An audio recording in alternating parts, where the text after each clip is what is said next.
Baik, assalamualaikum warahmatullahi wabarakatuh. Waalaikumsalam warahmatullahi wabarakatuh.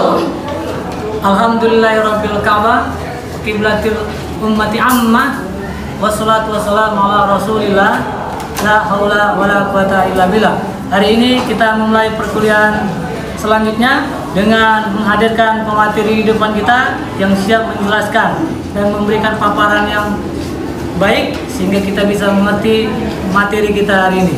Kepada pemateri kita beri waktu 5 sampai dengan 10 menit untuk menggunakan waktunya dengan sebaik-baiknya. Kepada pemateri kami persilakan memulai. Bismillahirrahmanirrahim.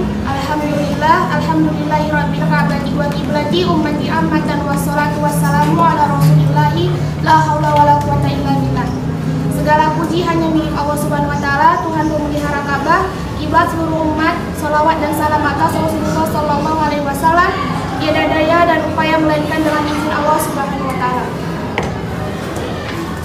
Yang saya hormati selaku dosen pengampu mata kuliah Bahasa Indonesia, yaitu kepada Bapak Dr. Suasana Nikmat Binti MA, dan yang saya sayangi teman-teman saya sekalian. Baiklah, di sini kami akan mempresentasikan kelompok kami, yaitu Ragam Bahasa Indonesia. Yaitu kepada pemateri pertama kami persilahkan. Ragam Bahasa Indonesia. Ragam bahasa ialah variasi pemakaian bahasa yang timbul sebagai akibat adanya sarana atau cara, situasi, bidang pemakaian, dan daerah asal penutur yang berbeda-beda. Adapun Jair dan Agustina memahami ragam bahasa sebagai akibat adanya keragaman sosial penutur bahasa yang keragaman fungsi bahasa. Ragam bahasa yang oleh penuturannya dianggap sebagai ragam yang baik mempunyai potensi tinggi yang biasa digunakan di kalangan pendidik di dalam karya ilmiah, larangan teknis atau perundang-undangan. Pengertian ragam bahasa menurut beberapa ahli lainnya, yaitu menurut Bahman pada tahun 1999 adalah variasi bahasa menurut pemakaian yang berbeda-beda menurut topik dan dibicarakan. Menurut hubungan pembicara lawan bicara, orang yang dibicarakan, serta menurut medium membicara, ragam bahasa menurut Dedi Sugono pada tahun 1999 sehubungan dengan pemakaian bahasa Indonesia. Timbul dua masalah pokok, yaitu masalah penggunaan bahasa baku dan tidak baku. Ragam bahasa Indonesia. 1. Ragam berdasarkan cara berkomunikasi. Berdasarkan cara berkomunikasi atau berdasarkan medianya, ragam bahasa dapat dibedakan menjadi ragam bahasa lisan dan ragam bahasa tulis. Ragam bahasa lisan dan tulis memang sangat berperan dalam semua kegiatan bahasa atau berkomunikasi. Kedua jenis ragam ini sebenarnya memiliki hubungan yang erat. Ragam bahasa tulis sudah terhubung melambangkan ragam bahasa lisan. Oleh karena itu sering timbul kesan bahwa ragam bahasa lisan dan tulis itu sama. Padahal kedua jenis ragam bahasa itu berkembang menjadi sistem bahasa yang memiliki perangkat kaidah yang tidak identik benar. Meskipun ada keberlibatan aspek tata bahasa dan kosakata, masing-masing memiliki seperangkat kaidah yang berbeda di satu dengan yang lain. A. Ragam lisan. Ragam bahasa lisan adalah bahasa yang dihasilkan oleh alat ucap dengan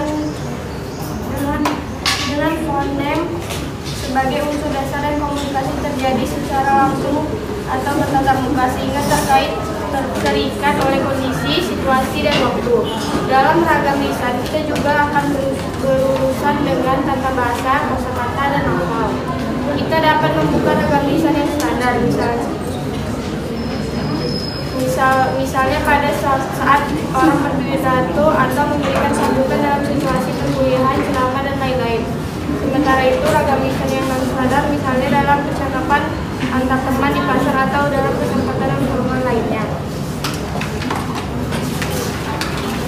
Jika ragam bahasa lisan dituliskan, ragam bahasa itu tidak dapat disebut sebagai ragam tulisan. Ragam bahasa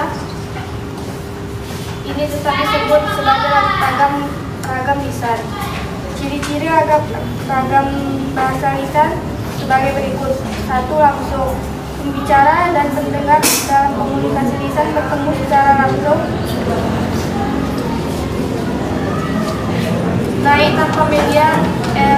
elektronik maupun melalui media elektronik.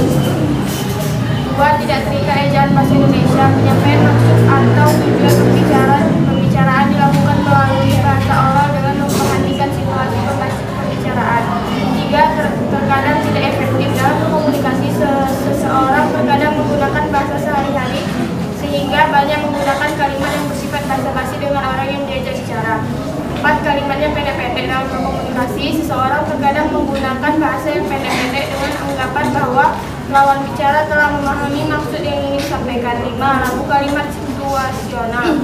Dalam berkomunikasi, seseorang terkadang harus mengerti situasi yang ada pada orang yang diajak bicara atau keadaan sekitar. B. Ragam tulis. Ragam bahasa tulis adalah ragam bahasa yang dihasilkan dengan memanfaatkan tulisan dengan huruf sebagai unsur dasarnya. Jadi komunikasi yang terjadi tidak secara langsung. Penulis menyampaikan gagasan atau idenya tidak pada saat ide itu dibuat atau dituangkan ke dalam bahasa, sehingga jika terdapat struktur kalimat yang kurang baik akan dapat mengganggu pembicara. Ragam tulis adalah bahasa yang ditulis atau yang tercetak, sehingga dalam ragam tulis kita berurusan dengan tata cara penulisan atau ejaan penggunaannya tidak dipengaruhi atau tidak ditunjang oleh situasi pemakainya. Ciri-ciri ragam tulis sebagai berikut. 1. Memenuhi kaidah-kaidah ada dan menggunakan pilihan kata yang atau istilah yang tepat dan cermat. 2. Efektif, hemat dan singkat, tetapi mengena dalam hal maksud yang diungkapkan. 3. Bahasa yang disampaikan sebagai upaya komunikasi satu pihak. 4. Ejaan digunakan sesuai dengan pedoman. Dalam penyampaian bahasa tulis, memang ada pedoman yang harus digunakan atau dipatuhi agar tidak menimbulkan kesalahan dalam pemakaian atau penulisan kata. 5. Penggunaan kosakata pada dasarnya sudah dibakukan. 2. Ragam bahasa berdasarkan situasi. A. Ragam bahasa resmi. Ragam resmi adalah ragam bahasa yang dipakai dalam suasana resmi, misalnya dalam surat dinas, dalam sidang pengadilan dan sebagainya. Ciri-ciri bahasa resmi diantara lain: 1. Digunakan dalam situasi resmi. 2. Nada bicara yang cenderung datar. 3. Kalimat yang digunakan adalah kalimat lengkap. B. Ragam bahasa tak resmi. Ragam bahasa tak resmi adalah ragam bahasa yang biasa digunakan dalam suasana tidak resmi, misalnya surat pribadi dan surat untuk keluarga atau yang berbentuk lisan. Ciri-ciri ragam bahasa tidak resmi diantaranya: 1. Digunakan dalam situasi tidak resmi. 2. Sering menggunakan kalimat-kalimat yang tidak lengkap.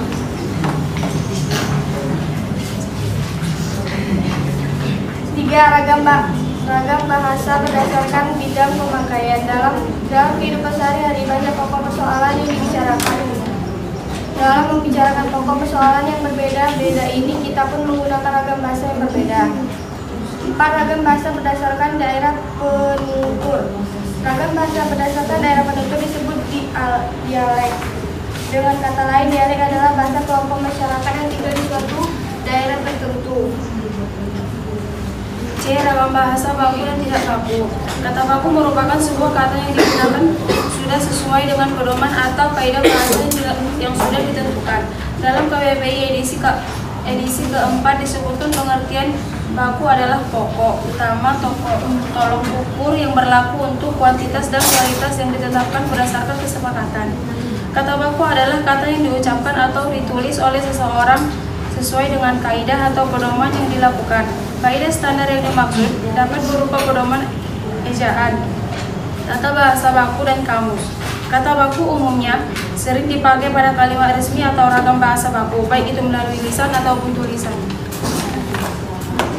Kata baku di dalam bahasa Indonesia ini juga memiliki ciri-ciri sebagai berikut.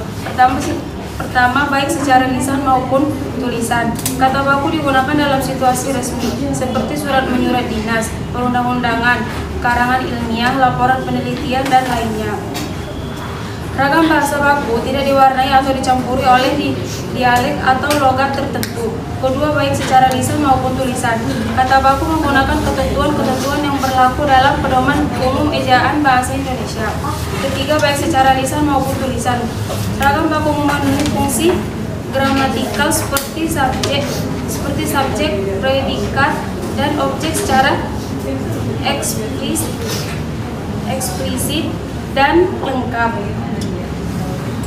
Dapat disimpulkan bahwa kata baku adalah kata-kata yang lazim digunakan dalam situasi formal atau resmi yang penulisannya sesuai dengan kaidah-kaidah yang dibakukan. Adapun pengertian ragam baku dan ragam tidak baku menurut Arifin dan Taisai adalah ragam yang dilembagakan dan diakui oleh sebagian besar warga masyarakat pemakainya sebagai bahasa resmi dan sebagai kerangka rujukan norma bahasa dan penggunaannya. Menurut Hurtado, ragam bahasa baku memiliki beberapa sifat yang diketahui dengan jelas. Yang pertama, sesuai kaidah. Yang kedua, elastis. Yang ketiga, kondisi formal. Yang keempat, seragam. Dengan demikian terlihat jelas bahasa tulis buku memiliki 4 ciri. Yang pertama, jelas. Bahasa tulis baku dikatakan jelas karena bertalian dengan makna yang terkait dengan unsur-unsur gramatikal seperti subjek, predikat, atau objek keterangan. Yang kedua, tegas. Bahasa tulis baku dikatakan tegas karena bertalian dengan interpretasi dan tidak kacau. C. Tepat. Bahasa tulis baku dikatakan tepat karena bertalian dengan pilihan kata atau istilah. D. Lugas. Bahasa tulis baku dikatakan lugas karena tidak bermajas dan tidak berpanjang. D. Contoh ragam bahasa. Contoh ragam bahasa yang pertama ialah ragam bahasa lisan. Contohnya seperti, hadirin sekalian yang saya hormati, Pers Indonesia adalah lokomotif kemajuan bangsa, menjadi inspirasi lompatan-lompatan kemajuan, menjadi simbol perubahan di mana semua sektor kehidupan kita serta menjadikan masyarakat, bangsa, dan negara percaya diri untuk mewujudkan Indonesia maju. Yang kedua, contoh ragam bahasa lisan tidak baku. Seperti, Budi akhirnya mengalah dengan wajah kesal banget. Jika bukan karena Anto adalah sahabat dekat. Budi pasti akan melabrak pacarnya yang tidak memiliki sopan santun. Yang ketiga, ragam bahasa tulis baku. Seperti, menurut Ketua Pemuda Muslim Indonesia Sumut Johnson Sihalolo SHI 2021, penyelenggaraan pendidikan yang bermutu dan berkualitas dalam dunia pendidikan agama Islam saat ini sangat diperlukan dalam menghadapi dan menjawab tantangan zaman. Contoh ragam yang keempat, contoh ragam tulis tidak baku. Kata orang tidak keberhasilan akan diraih kalau orang tuanya kaya dan terpandang. Apakah hal itu benar? Belum tentu. Karena dalam konteks Islam, siapa yang sabar dan bersungguh-sungguh dan menjaga sholat, maka itu akan menjadi penolong untuk mencapai kesuksesan di dunia dan akhirat. Demikianlah hasil presentasi kami. Jika ada kesalahan dan ketidaknyamanan atas presentasi kami minta maaf. Saya selaku moderator mengundurkan diri. Akhirul kalam. Wassalamualaikum.